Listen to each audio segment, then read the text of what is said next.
What if the boy next door, the quiet gamer you play online with him, turns out to be a cold-blooded killer?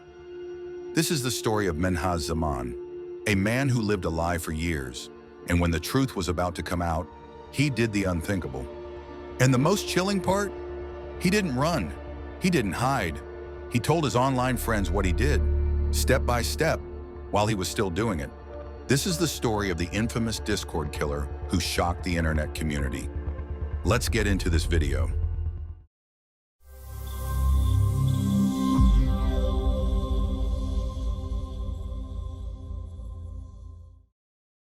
The Zaman family were a Bangladeshi-Canadian family living in a quiet suburb of Markham, Ontario, Canada.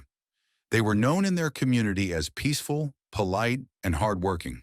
There was no known history of domestic violence or conflict within the household.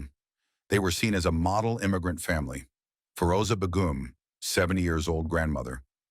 Mumtaz Begum, 50 years old mother.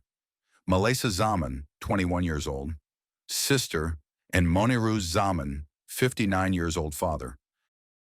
Menhaz Zaman was everything his family wanted him to be, or so they thought. A 23-year-old engineering student at York University, respectful, quiet, and obedient. His family believed he was pursuing a degree in engineering at York University. But here's the truth. He dropped out after just one semester. For 4 long years, he maintained a lie, leaving home every day, pretending to attend classes, studying, and progressing through university. In reality, he was spending his days at malls and the gym, doing nothing related to academics. Menhaz had no interest in studies, so that's why he skipped the classes. Menhaz had an online social life, mostly with a group of friends he met through the game Perfect World Void, and they stayed in touch on Discord, a chat app popular with gamers. He would spend a lot of time playing with his online friends and chatting with them. This became a day-to-day routine for him. Everything was going fine until July 27, 2019, a day that began like any other. But inside that quiet house, something evil was stirring. Menhaz waited until his father left for work. Then he walked into his mother's room and killed her with a crowbar. He took a photo and posted it to his Discord group. At first, the group thought it was a joke, a dark troll. One by one, he killed them and updated the group after each murder. First his mother, then his grandmother, then his sister. He waited for his father to come home that evening and killed him last. He posted the pics and said, "I've just slaughtered my entire family and will most likely spend life in jail if I manage to survive. I hope I made you laugh at one point and another. I hope you remember the good times. I will miss you all." Now the group members started to take this serious. Menhaz's online friends knew it was real now, and they acted fast. They traced his IP, found he was in Markham, Ontario. They contacted Toronto police, sent everything, screenshots, photos, timestamps. At 3 a.m., police entered the Zaman residence. They were shocked after witnessing the crime scene. When police arrived, Menhaz opened the door calmly. He was quiet, unresisting. He confessed immediately. Inside, they found the bodies of his grandmother, his mother, his sister, his father. All of them were killed by blunt force trauma to the head using a crowbar and a knife. The reason for these murders were way more unimaginable. What we think? Menhaz had dropped out after just one semester. For 4 years, he pretended to go to university, pretended to study, pretended to succeed. He skipped the classes for almost 4 years without getting caught by his parents. Menhaz was terrified of the truth coming out. As graduation day got closer, so did the risk of exposure. His family had no idea. They were proud of him, and he knew they were looking forward to his convocation.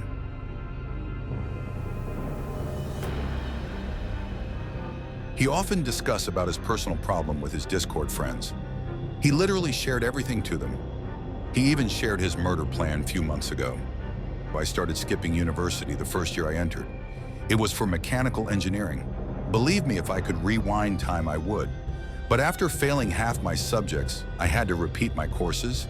It is here in second semester I started getting depressed, became an atheist, and ultimately created this plan So for 3 years, I've been telling my parents I go to university, when actually I was just hanging out at the mall 4 days a week.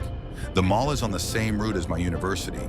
I told my parents that my classes weren't that long, so I would just chill at the mall from 8 a.m. to 1 p.m., while also going to community gym. I did this because I don't want my parents to feel the shame of having a son like me. I chose to kill them instead of my out of cowardice. Due to me being an atheist, I believe that this is the only life we get. I know it might sound confusing, but what's done is done, and what had been planned has been concluded. I'm sorry if this makes you upset. Please try and remember the good times. This was the text he shared to his online friends. On July 27, 2019 morning, he texted in Discord that he is going to kill his family members. At first, the members didn't take it seriously, and then he started posting pictures of the dead bodies. Menhaz's online friends knew it was real now, and they acted fast. They contacted Toronto police and gave them the evidences. In 2020, Menhaz Zaman pleaded guilty to 4 counts of first-degree murder. He was sentenced to life in prison with no chance of parole for 40 years. He claimed he did it to save his family from the shame of learning who he truly was. A lie turned massacre, a family destroyed, all because one man couldn't face the truth. The Discord community played a critical role. They saw the warning signs.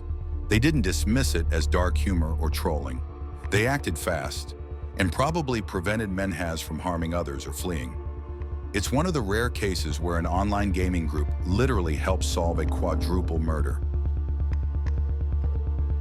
This case is terrifying not just because of the killings, but because of how normal it all looked until it didn't. A quiet son, a loving family, a white suburban house, and beneath all that, a time bomb of lies, fear, and pressure. Menhaz Zaman didn't just kill his family. He killed the illusion of who he was. What do you think about this shocking case? Share your thoughts in the comments below. And if you found this case intriguing, don't forget to like this video and subscribe to our channel for more spine-chilling crime investigations.